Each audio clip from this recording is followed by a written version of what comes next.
तो पिछले ही साल एक्स रॉ चीफ एएस डुलार्ड जी ने कश्मीर में एक नए जंग की चेतावनी जाहिर की थी, कश्मीर मिलिटेंसी 3.0।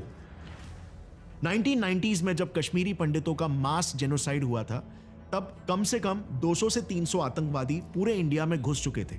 लेकिन एएस डुलार्ड जी का यह कहना है कि इस बार ऑफिशियल रिपोर्ट्स के हिसाब से सिर्फ अकेले जम्मू रीजन में ही 70 to 80 पाकिस्तानी ट्रेन टेररिस्ट घुस चुके हैं। He also mentioned a figure of 70 or 80 terrorists in J&K, which again is a significant number. जो उनके हिसाब से हमारे देश के लिए एक बहुत ही बड़ा खतरा हो सकता है। अगर इसे रोका ना जाए तो इतिहास कश्मीर में दोबारा से खुद को दोहरा सकता है। You know, even at the worst of times in the early 90s, we used to talk of about 220 terrorists being all over the state. In fact, इसके लक्षण दिखना शुरू भी हो चुके हैं। 1990s में जो चीजें हुई थी, JKLF, जैश ए मोहम्मद जैसे टेररिस्ट ऑर्गेनाइजेशंस बनी, उन्होंने पूरे देश में टेररिज्म फैलाया, इंडियन आर्मी पर हमले किए, कश्मीरी पंडितों का नरसंहार किया, उन्हें अपने ही घरों से भागने पर मजबूर कर दिया।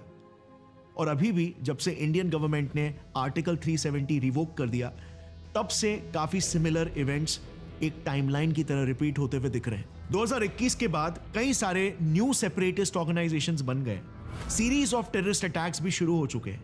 बस अगर कुछ बदला है तो वो है लोकेशन और हथियार। इस बार टेररिस्ट ने कश्मीर घाटी नहीं बल्कि जम्मू के रीजन्स को चुना है। अब इसके पीछे एक मेजर कारण यह हो सकता है कि 1990s में उन्होंने कश्मीर घाटी में हमला किया था, लेकिन क्योंकि वहां का टेरेन मोस्टली एक ओपन ग्राउंड जैसा है, इसीलिए वो इंडियन आर्मी के हाथों इजीली पकड़े गए। पर क्योंकि जम्मू पूरा जंगल से भरा हुआ है, एक पहाड़ी इलाका है, तो यहां पर टेररिस्ट हमला करके गायब हो सकते हैं और इंडियन आर्मी उन्हें आसानी से पकड़ भी नहीं पाएगी। बट जैसे मैंने कहा, सिर्फ अटैक्स के लोकेशन ही चेंज नहीं हुए, बल्कि इन टेररिस्टों के पास अटैक वेपन्स भी काफी मॉडर्न आ चुके हैं। जैसे इतिहास में पहली बार कश्मीरी मिलिटेंट्स ने कतरा बस ब्लास्ट में स्टिकी बॉम्ब्स का इस्तेमाल किया था। A sticky bomb was used for the blast of the bus heading to Mata Vaishno Devi Shrine base camp, जिसमें उन्होंने बाहर से ही बस पे बॉम्ब चिपका दिया था।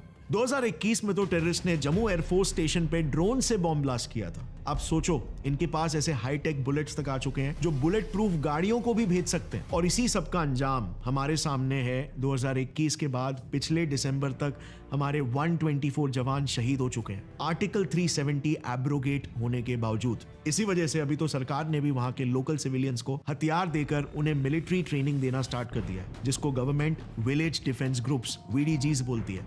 Vigilante groups known as village defense groups are given SLRs to defend themselves against terrorist attacks. और चिंता की बात तो ये है कि इस ग्रुप को पिछले 1990s के कश्मीर मिलिटेंसी के बाद इंडियन गवर्नमेंट ने अभी वापस से शुरू किया है, जो कि इशारा हो सकता है कि शायद हमारी सरकार ये जान चुकी है कि कुछ बड़ा कश्मीर में जरूर होने वाला है।